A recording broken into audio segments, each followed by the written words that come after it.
Monsoon season चल रहा है, क्या कुछ चुनौतियां पर्वतीय इलाकों में देखने को मिल रही है? आप जनप्रतिनिधि हैं, लगातार लोग आपसे संपर्क भी करते होंगे, किस तरह कितना सुधार की जरूरत है अभी आपदा प्रबंधन में? न मैं खुद भी जीरो ग्राउंड पर रहता हूं और मैं माननीय प्रधानमंत्री जी का, माननीय मुख्यमंत्री जी का बहुत धन्यवाद करता हूं कि हमको पहली बार एनडीआरएफ की एक टीम भी कपकोट में रेस्क्यू के लिए दिया है।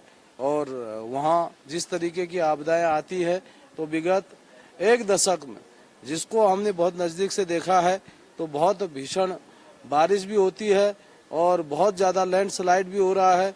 और जहां हम सड़कें बना रहे हैं तो अगली बार सड़कें कहीं नज़र नहीं आती है, तो इसलिए एक विशेष तकनीकी के साथ हम उन जगहों का निरीक्षण करने के बाद उसको ठीक तरीके से अच्छा विकास के साथ साथ उसको जोड़ना चाहते हैं, जिससे कि वहाँ आने वाले दिनों में जो यात्रा है, जो पिंडारी का ट्रैक रूट है, उस पर भी लोग ठीक से यात्रा कर सके। क्योंकि पिछले बार भी जो बाहर से स्टेटों से आने वाले पर्यटक हैं, उसमें 8 पर्यटक पिछले बार ही दब गए थे एविलांचा आने के कारण से।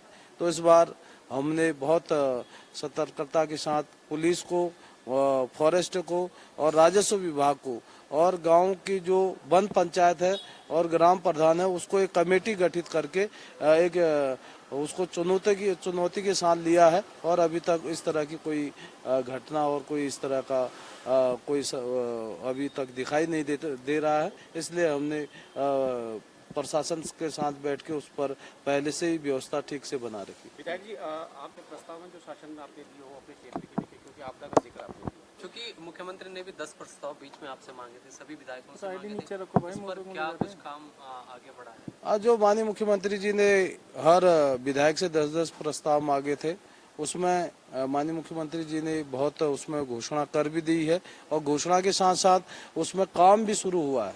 तो इसलिए जो माननीय मुख्यमंत्री जी का जो सोचना है, जो उनकी विकास की थीम है, वो एक तरीके से प्रत्यक्ष रूप में अब धरातल पर आते हुए नजर आ रही है। क्योंकि जो दूरस्थ के हमारे गांव हैं, उन गांवों के लिए हमने सड़क की बात कही थी और वहां पर टावर की बात कही थी और वहां पर हॉस्पिटल की बात कही थी, जिसमें काफी हद तक हम सफल हुए हैं। तो उसके लिए माननीय मुख्यमंत्री जी का धन्यवाद करता हूँ।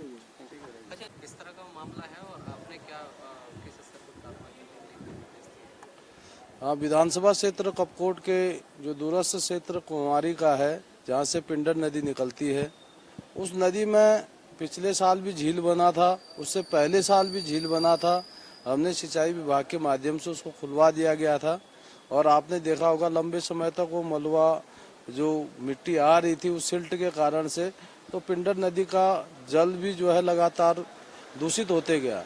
तो इस बार भी झील बना है, तो इसलिए जिस तकनीकी के कारण से हमने पिछले बार उसको खोला था, तो उसी तकनीकी से हम इस बार भी प्रयास करेंगे। और जो हमारा कुंवारी गांव है, वो पूरा ही आपदा की चपेट में आकर वो गांव पूरा ही विस्थापित की स्थिति में है। तो इस बार हमने आज ही 2,24,73,000 रुपया सैंक्शन किया है जो विस्थापित लोग हैं।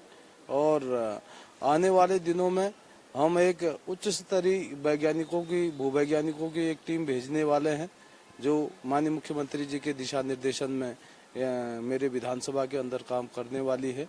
तो मुझे यकीनी विश्वास है कि हम जिस उद्देश्य और लक्ष्य को लेकर चले हैं कि हमारे जो हिमालय से लगे हुए गांव हैं, इन गांवों को हम कैसे सुरक्षित कर सके, कैसे वहां के लोगों की सेवा कर सके, कैसे उनके घर परिवार को सही जगह पर बसा सके, उसके लिए कवायद तेज। गरिया जी, किस तरह से